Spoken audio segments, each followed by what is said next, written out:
Good afternoon, and thank you so much for joining us. I'm Samson Oloide. Let's begin with tennis because that's the in sport at this moment. Yes, the Australian Open, the first Grand Slam of the year, is on, and we'll have to start with the men's category.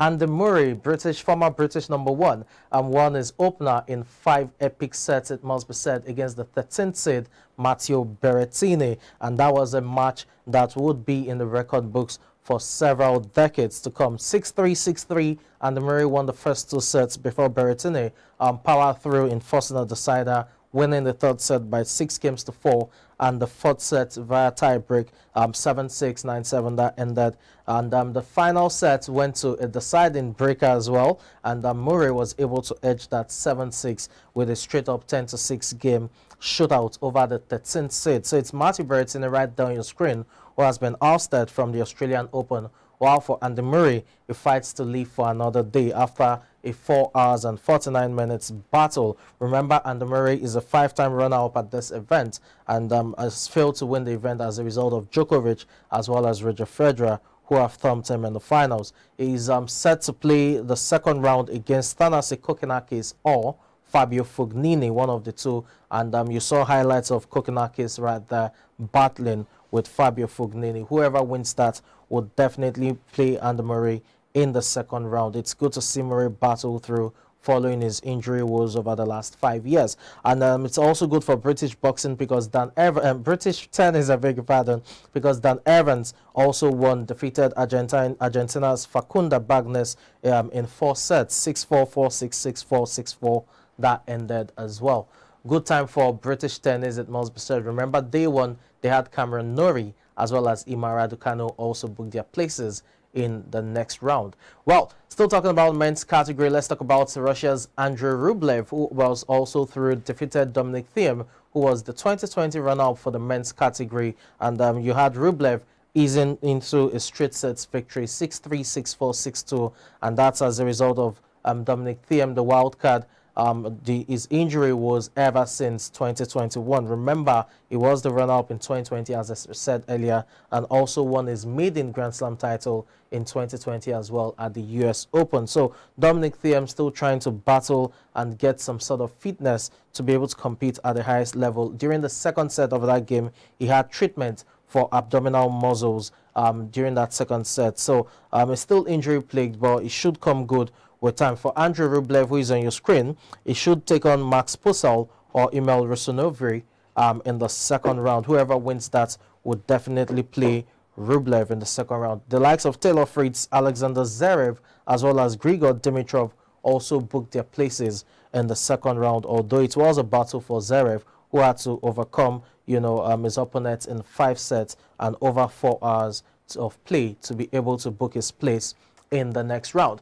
Let's turn our attention now to the women's category. In the women's event, Aryna Sabalenka eased into the second round with a straight sets victory, it must be said, 6-1, 6-4 over Teresa Matikova, and she fired 29 winners. It was a really dominant performance for the lady who is showing signs of life, it must be said. Remember, she won the Adelaide International title last week, so the win is her 5th successive one to start the year. 29 winners, 5 wins this year.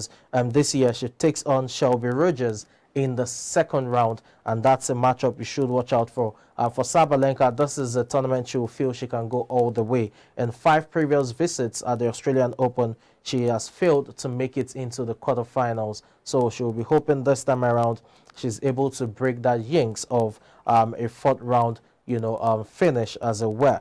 Well, let's look at other ladies. Still talking about the tennis. You had Ellis Martins defeating Gabin Muguruza in 3 sets. Martins won the first set by 6 games to 3 before Muguruza won the first set by 6 games to 3 before Martins staged the comeback, winning the second set in tiebreaker 7-6, 7-3 that ended, and the final set, which was the deciding set, she won that comprehensively by 6 games to 1. So for Gabin Muguruza, it's definitely a bad start to the season that she is on your screen, because she has now lost 5 matches in a row to start the year 2023. Definitely not good at all. Muguruza was the runner-up for the 2020 edition of the Australian Open, and she has 2 Grand Slam titles to her name, but in recent times, she's not a force to reckon with. For Elsie Martins, it will be interesting to see how it pans out for her.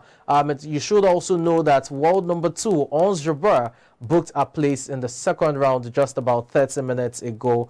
She booked a place in the second round of the Australian Open, although she had to do that in a difficult way, winning in 3 sets over Tamara Zidenska. That ended 7-6, 10-8, 6-4, 6-6-1 in favor of Tunisia and Africa's number 1 player, Jabeur. Let's see how that pans out for her in terms of trying to, get the better of Iga Swiatek to win this title. Remember, the world number 1 booked a place in the second round as well, and she is the dominant force and favorite to win the women's category when it comes to the singles. While still talking about the Australian Open, let's give you a comprehensive breakdown of the prize money. Yes, this year's prize money is definitely better, higher, more than every other edition that has taken place in Melbourne. And this year you have 76.5 million Australian dollars up for grabs, talking about the prize money for the 2023 edition of the Australian Open. The winners, when it comes to the singles event, the winner will go home with 2.975 million Australian dollars.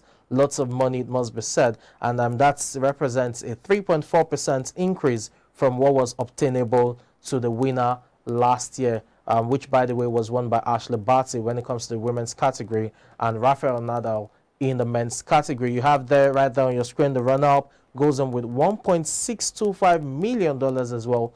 When it comes to Australian dollars, it must be said, lots of monies to go around. It's not only the singles, even in the doubles as well. You have so much money to go around for players who are participating in the doubles, which is definitely also another money spinning event for so many players right there, as well as the mixed doubles. We know quite well that the mixed doubles as well as the doubles do not pay as much as the singles, and that's because they do not attract the same traction. There you have it on the screen. You have the winners for the doubles category going on with 695,000 Australian dollars, I beg your pardon, for the winners, while the runner-up goes on with 370,000 Australian dollars. Again, the disparity in prices is as a result of the traction that both different events are able to attract. You can't deny the fact that the singles attracts more in terms of media coverage, digital coverage, not forgetting the fans who have to pay tickets to get to watch the event live, as against what you have in the mixed doubles as well as the doubles. There you have it, the mixed doubles, 157,750 Australian dollars for the winners. Quick facts about the Australian Open for this year in terms of prize money.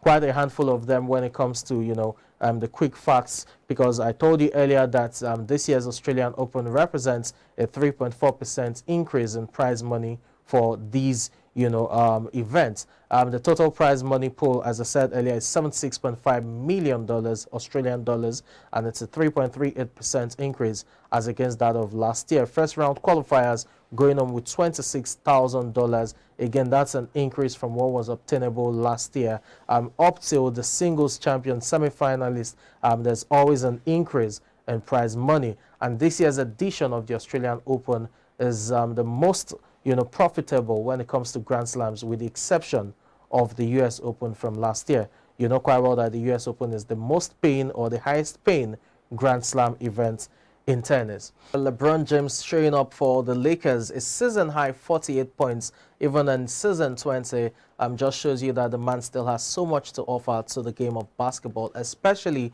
when taking into consideration the fact that he's been battling with a sore ankle over the last few weeks, and that has also limited his playing time as well as seen him miss some games. Well, the Los Angeles Lakers were in action against the Houston Rockets at the wee hours of today, and that was a quite comprehensive display from the Lakers. 140 to 132 points victory. It ended over the Rockets. LeBron James with 48 points, 9 assists, 8 rebounds. You had Russell Westbrook with 24 points as well. And you had Kendrick Nunn with 15 points, while Wayne Gabriel contributed 14 points and 9 rebounds to the Lakers' cause. Meanwhile, for the Rockets, Alperen Sengun scored a season-high 33 points, amassed 15 boards in there. Jalen Green with 23 points, dished out 6 times. Not forgetting Jabari Smith Jr., who had 14 points in the game. Now, the interesting thing about Jabari Smith Jr. for the Rockets is that his father played with LeBron James during LeBron James' first ever NBA game. Again, it's